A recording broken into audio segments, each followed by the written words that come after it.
मुकाशवा बाब 5। और जो तख्त पर बैठा था, मैंने उसके दाहिने हाथ में एक किताब देखी जो अंदर से और बाहर से लिखी हुई थी और उसे 7 मोहरें लगाकर बंद किया गया था। फिर मैंने एक सोर आवर फरिश्ता को बुलंद आवाज़ से ये मुनादी करते देखा कि कौन इस किताब को खोलने और उसकी मोहरें तोड़ने के लायक है। और कोई शख्स आसमान पर या ज़मीन के नीचे उस किताब को खोलने या उस पर नज़र करने के काबिल ना निकला। और मैं इस बात पर ज़ार रोने लगा कि कोई उस किताब को खोलने या उस पर नज़र करने के लायक ना निकला। तब उन बुजुर्गों में से एक ने मुझसे कहा कि मत रो, देख, यहूदा के कबीला का वो बब्बर जो दाऊद की असल है, उस किताब और उसकी 7 मोहरों को खोलने के लिए गालिब आया। और मैंने उस तख्त और 4 जानदारों और उन बुजुर्गों के बीच में गोया ज़िबा किया हुआ एक बर्रा खड़ा देखा। उसके 7 सींग और 7 आँखें थीं। ये खुदा की 7 रूहें हैं जो तमाम रोए ज़मीन पर भेजी गई हैं।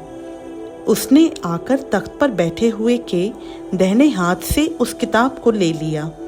जब उसने किताब ले ली तो वो 4 जानदार और 24 बुजुर्ग उस बर्रा के सामने गिर पड़े और हर एक के हाथ में बरबत और ऊद से भरे हुए सोने के प्याले थे।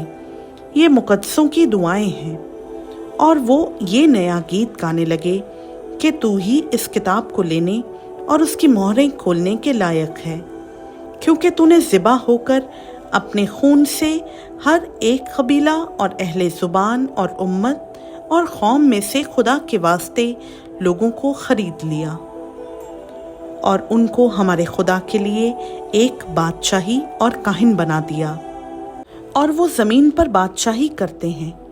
और जब मैंने निगाह की तो उस तख्त और उन जानदारों और बुजुर्गों के गिर्द गिर्द बहुत से फरिश्तों की आवाज़ सुनी, जिनका शुमार लाखों और करोड़ों था।